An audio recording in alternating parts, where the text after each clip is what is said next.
ทักทายสบายดีทุกคนพ่อกับแม่คอมคือเก่าทางช่อง YouTube คอมมีลูกสาวนามื้อนี้ก็แม่คอมมาเอา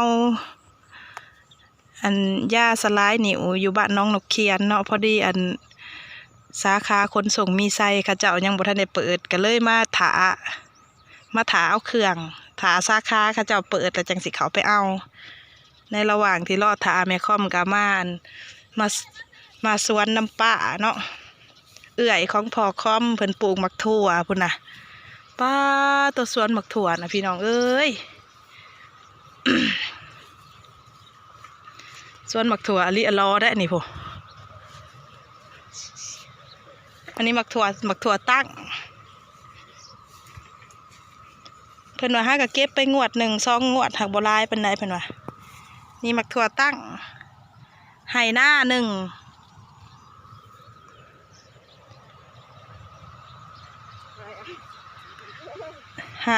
หาบน้ำฮดบ่นี่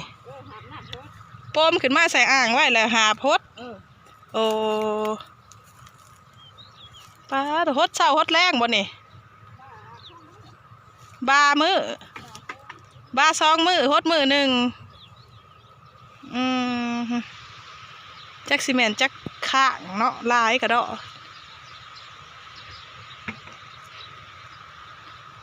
ข้าเจ้ากับสิโปมน้ำนองขึ้นมานี่เนาะมาใส่อ่างผ่าตั้งนี่ไว้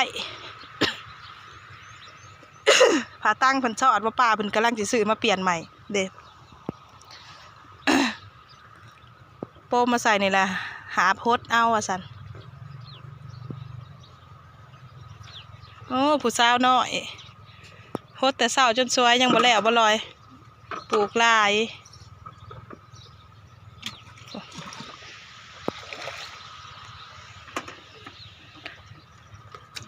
เจ้าหน่ะหิวอ้าวบ่ได้หาบก็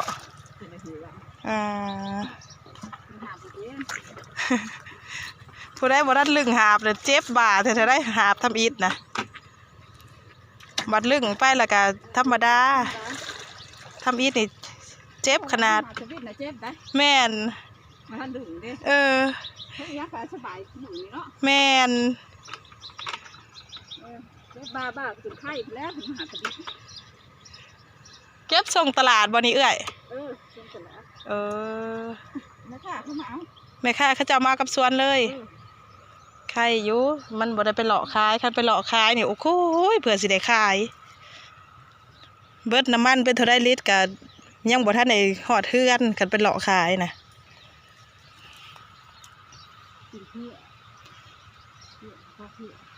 พี่อะไรมักถั่วปลอดสารพิษบ่ได้ฉีดยาปะฉีดแต่โดนแล้ว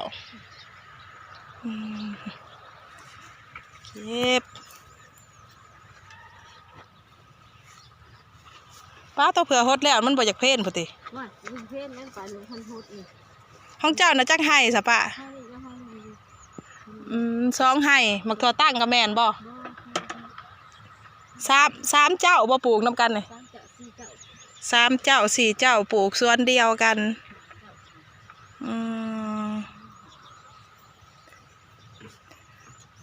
แม่ค้านะเขาเจ้าบ้ามือบ่มาเอานะปะยาวขนาดมักถั่วยาวบ้ามือ1เขาเจ้ามาหับเอาไปตลาดธรรมชาติแต่ว่าบ่ได้ใส่ยาเร่งแล้วว่าป่านี่ปลอดสารพิษบ่ได้ใส่ยาเร่งก็สิว่าปลอดสารพิษนี่มันเป็นเพี้ยเป็นแมงนี่แหละพี่น้องเอ้ยคันเขาเจ้าฉีดยาตลอดเนี่ยมันสิบ่มีเพี้ยอันนี้นะเราฉีดตั้งแต่มันนะแต่มันยังน้อยบัดนี้มันลามเครือลามยังแล้วก็ปล่อยเลยฉีดยากับยานเลยเนาะแพ้สุขภาพตัวเองแต่ได้ทุกตำเป็นน้ำจั่ว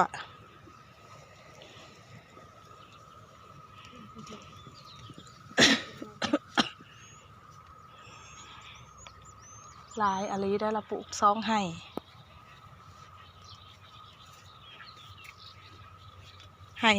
นี่กับไห่โตป้าเก็บนี่ อันนี้หมักถั่วตั้งอันนี้เนี่ยหมักถั่วบ่ได้ขึ้นข้างเขาเจ้าเอิ้นหมักถั่วตั้งหมักถั่วแหละมันมีแบบแหละแบบขาวแบบลายทั้งนั้นกับหมักแตงหมัก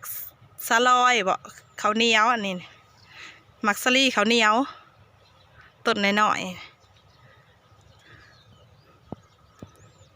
ป้าตัวยืนงงๆในดงหมักถั่วเลยบัดนี้นี่ลงกันแล้วไปทางใดแล้วกับป่า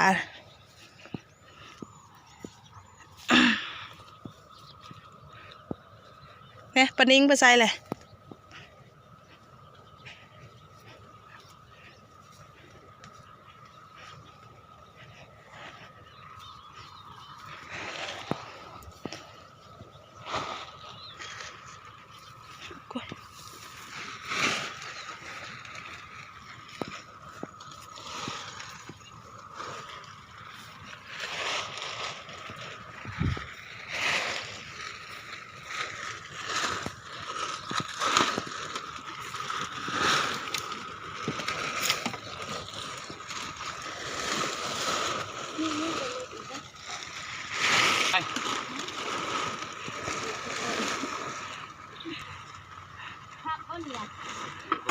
ทางหลวงบนเรือหลาย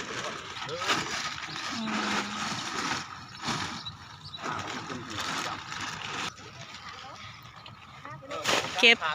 ก็บสดกินจากสวนเลยก็ได้นี่ทุกหมักถั่วปลอดสารพิษ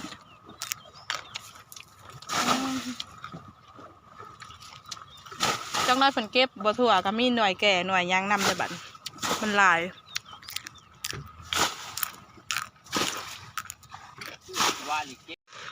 เพิ่นขายหมัดละ10,000เนาะหมัดหนึ่งนะสิมีอยู่24หน่วย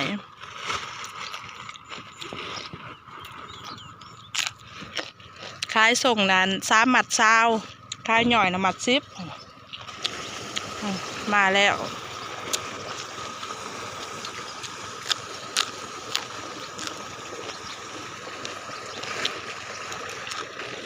กรอบหวาน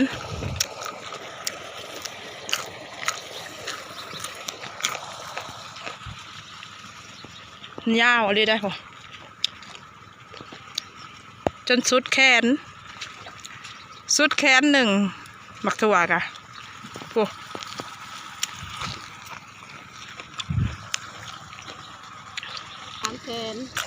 ซื้อในน่ะ300,000พุ้ยสอบหนึ่งเมื่อสองไห่เนี่ยพุ้ยสอบหนึ่งกับ700-800เนาะใช้ที่ไหนดีกว่าเงินพันเหรอดาวพุ้ยดาวมีเงินเด้อเดี๋ยวเห็ดละหนึ่งคันดาวน่ะ1,000หมดแล้วดาวคันซื้อสดนี่ประมาณมาลงทุนสูตรน้ำมันสูตรอยู่แล้วก็ได้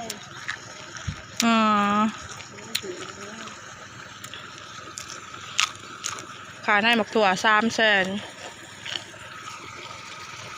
พุ้ยสอบละ1,000หาแล้วได้ตัวไหลเห็นเนี่ยยังขาน้ำมันค่ะนะยังบ่ทันได้ไหลเดี๋ยวค้าจะงวดแล้วก็ปะก็เลยค้า2 งวดได้ขึ้นแล้วขาในหมักถั่วนะขาในหมักถั่วก็ยังบ่ทันได้ขึ้น2 งวดเลย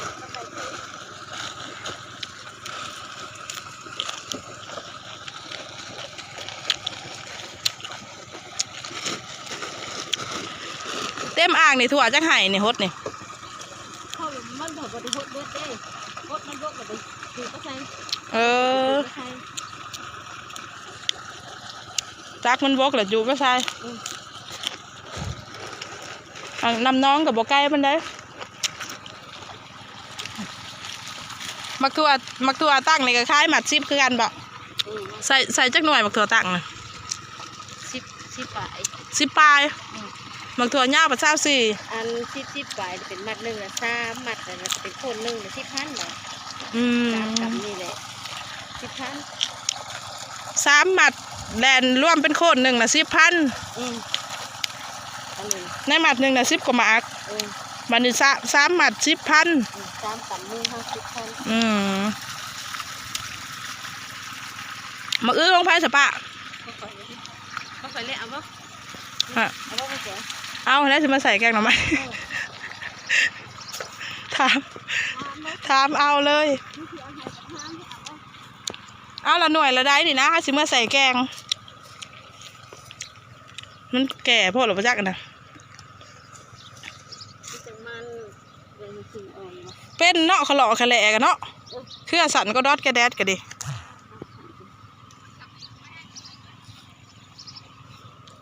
คนส่งเขาจะหากระแซดมาบอกว่าจักหน่อยเด้อกำลังไปเปิดสวยแต่แท้คนส่งกันดิโอ้ยาวหายลายละสำแล้วปะนี่ปลูกมะอื้อย่ามแรงกับเป็นเครือปะติดปะต่อน่ะออกปอกแอกแป๊ก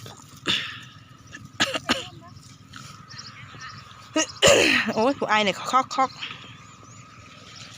ปิดคลิปได้พี่น้องเอ้ยบ้านนี้ได้หมักถั่วหมักแตงแล้วกันสิมือแล้วป้าเพิ่นเก็บให้ เพื่อก็บ่ได้เก็บไว้หลาย บ่เป็นหยังนะก็กินบ่เบิดเลยนะ ได้จังมาจัง มันสิได้ย้ายฮอดพี่ฮอดน้องพุ่นเลยค่ะหมักถั่วนะ กี่เด้อได้ โดยป้าเพิ่นก็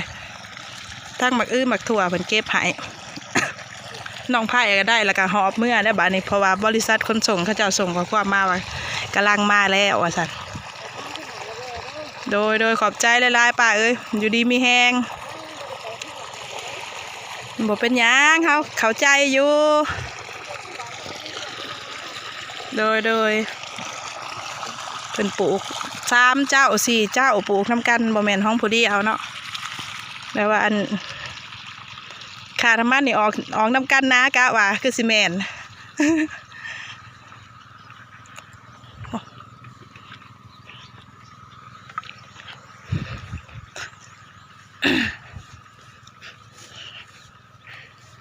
หากใครแต่ว่าเพิ่นมีหม่องส่งเนาะมีแต่อันแม่ค้าเขาจะมาหับซื้อฮอดหม่องบ้ามือเขาจะเอามาเอา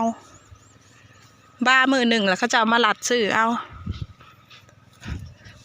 นี่พักมี4 ซ่อมเพิ่นกะมักถั่วหันปลูกหลายสมควรมักถั่วนะเบิดเวิงหน้าเป็นหลายหายเติบได้นี่เอาพอๆกันคลิปหนาเด้อพี่น้องแม่ค่อมสีเด็ก ไปเอายาอยู่บริษัทขนส่งก่อนบ้านนี้ขอบใจทั้งปานิงเอื้อยของพอค่อมเพิ่นอันเก็บหมักถั่วหมักแตงให้เก็บหมักถั่วก็หมักอื้อให้ เต็มกระตาโหลดสำหรับคลิปนี้สบายดีน้องตัวหนักยังนี่น้ำน้องตัวเดียวตัวขจาดูดไปหด